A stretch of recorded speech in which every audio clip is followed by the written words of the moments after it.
वो भूत प्रेत नहीं मानता था। एक दिन एक लड़का जो एक कंपनी में काम करता था, उसे किसी भी भूत प्रेत पर कोई विश्वास नहीं था। वह भूत प्रेत को बस दिमाग का भ्रम मानता था। एक दिन उसकी कंपनी में कुछ काम बढ़ गया था, जिसके कारण उसे घर वापस आने में देर हो गया। वह अपने ऑफिस से देर रात को निकला। वह अपने बाइक से था। कुछ दूर चलने के बाद उसका बाइक खराब हो गया। अब वह अपनी बाइक को पैदल ही लेकर चल दिया। कुछ दूर के बाद उसे एक बस स्टॉप दिखा। वह कुछ देर वहां रुक गया। उसके पास एक साधु आकर बैठ गया। उस लड़के की एक आदत थी कि वह किसी से भी बात करना शुरू कर देता था। वह इस साधु से भी बात करने लगा। बात ही बात में इस लड़के ने कहा, बाबा, मैं किसी भी भूत प्रेत को नहीं मानता हूं, बस सब झूठी बातें हैं। साधु ने कहा, तुम भले ही भूत प्रेत को मानो या फिर ना मानो, लेकिन तुम यह न कहो कि भूत प्रेत नहीं होते हैं। यह सब कुछ होते हैं। इस पर उस लड़के को थोड़ी सी हंसी आ गई। उसने कहा, भूत होते हैं तो क्यों हमें नहीं दिखते हैं?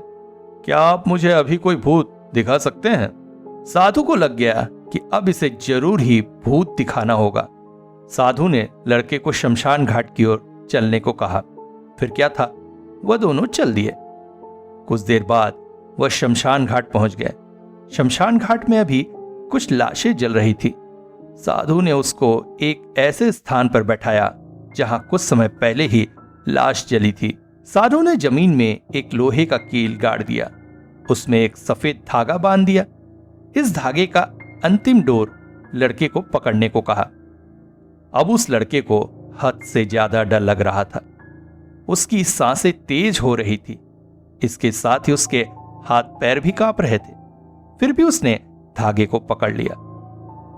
साधु ने कुछ बताशे को 4 जगह पर रख दिया। सारे बताशे उस धागे के पास ही एक लाइन में रखे हुए थे। इसके बाद साधु ने लड़के को सावधान किया, अभी कुछ आत्मा इसको खाने आएगी। जब तक वह इसको खाकर चले न जाए, तब तक तुम अपने हाथ के धागे को मत छोड़ना। यदि तुम ऐसा करते हो तो तुम्हें नुकसान हो सकता है। फिर साधु से मंत्र पढ़ना शुरू कर दिया। कुछ मंत्र पढ़ने के बाद साधु ने उस लड़के को आंख बंद करने को कहा। फिर कुछ देर के बाद ही आंख खोलने को कहा।